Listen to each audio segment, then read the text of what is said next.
मारे भक्त महात्मा आवेंगे, मारे भक्त महात्मा आवेंगे, वो गुण साहिब के गावेंगे वो। आत्माओं, अब ये परमात्मा कबीर जी का आदेश है कि पूरे विश्व में ये सत संदेश जावेगा। पूरी पृथ्वी के जीव प्राणी परमात्मा के बच्चे बतेरे युगों से दुख पा रहे हैं, अब ये इस नाम को ग्रहण करेंगे, सतनाम को। आज देखो परमात्मा ने किसी रजा बख्श रखी और ये ज्ञान आपको सुनने को मिल रहा, जो देवता तरसे इस सत्संग को। आप कितनी पुण्यात्मा हो ये आपको नहीं मालूम है। लाल को अपनी कीमत का ज्ञान नहीं होता, जोड़ी बताता है।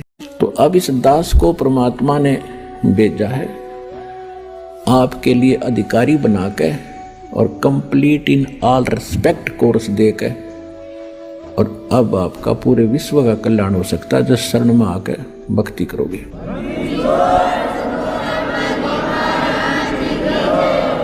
इस कलयुग में किसी को टाइम नहीं भगवान के पर के लिए। और बच्चों, अब के आप जहाज में बैठ कर जाओगे भगवान की नोट। आशीर्वाद मेरा आपके साथ है और इस गंदे लोक से निकलो, भूल ना पड़े इस ज्ञान की।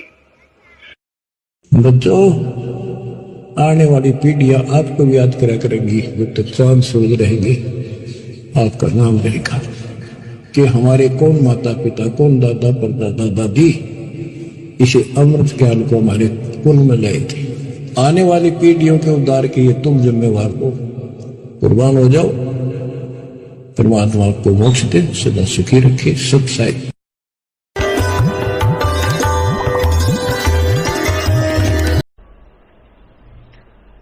तो आपके ऊपर जो मेहर हुआ है परमात्मा का, मेहर भरा पंजाब के ऊपर बहुत समय से है, आज से नहीं है।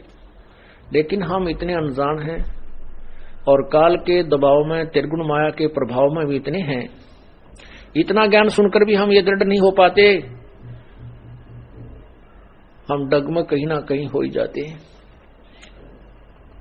और उसी का दुष्परिणाम आज तक हम भोग रहे हैं।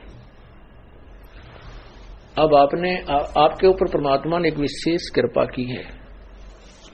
मानुष जन्म और के कारण बना के, क्या क्या कारण बना करके आपको चरणों में लिया है। कोई दुख में आया है, कोई सुख में आया है, कोई ज्ञान सुनकर ही आया है।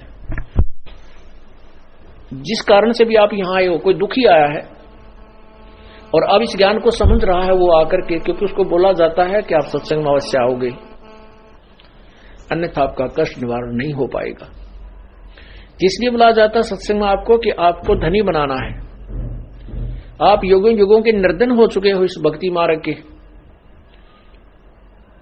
एक बार तो परमात्मा कबीर जी अपने कोटे से आपको राहत देता है, अपने कोटे से आपको देता है सुख, आपके दुख दूर कर देता है, जिसकी सच्ची तड़प होती है और नियत साबित रहती है, उसको आते सुख देता है। फिर आपको ज्ञान सुनाया जाता है कि ये 10-20 हजार रुपए मान ले किसी से ले लिए, 1-2 लाख, तो इससे काम नहीं बनेगा। आप अपनी कमाई कोई साधन, कोई व्यवस्था करो ताकि आप साहूकार हो जाओ। तो यहां आपको बुला करके धनी बनाया जाता है। हम कितने निर्धन हो चुके हैं, हम कितना अपना